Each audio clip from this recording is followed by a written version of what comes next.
শোলে সিনেমার অমিতাভ বচ্চন ও ধর্মেন্দ্রর বন্ধুত্বের কথা সবারই জানা। তবে মানুষের সঙ্গে মানুষের নয়, বন্ধুত্ব গড়ে উঠেছে মানুষের সঙ্গে এক ঘুঘু পাখির।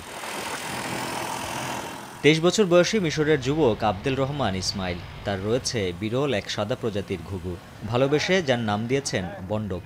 চলার পথে এখন তার নিত্যদিনের সঙ্গী এই ঘুঘু পাখি। বন্ধুদের সঙ্গে আড্ডা, ঘুরে বেড়ানো ও বাইক রাইড, সবখানেই হাজির এই ঘুঘু।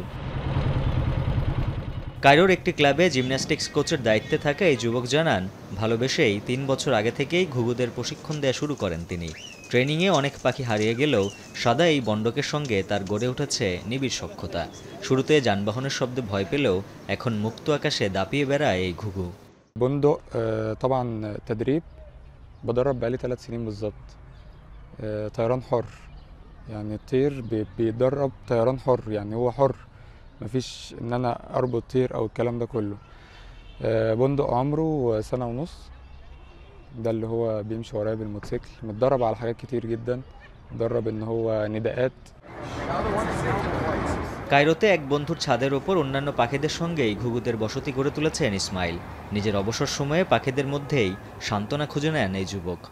هم بعيدا عن الموتوسيكل خالص، كان بيخاف من البشر، بيخاف من صوت العربيات، الكلام ده كله. بدأت أعوده واحدة واحدة وأدربه، وفي البداية كنا بنمشي في طرق فاضية، بعد كده بقينا بنمشي في وسط عربيات وسط زحام.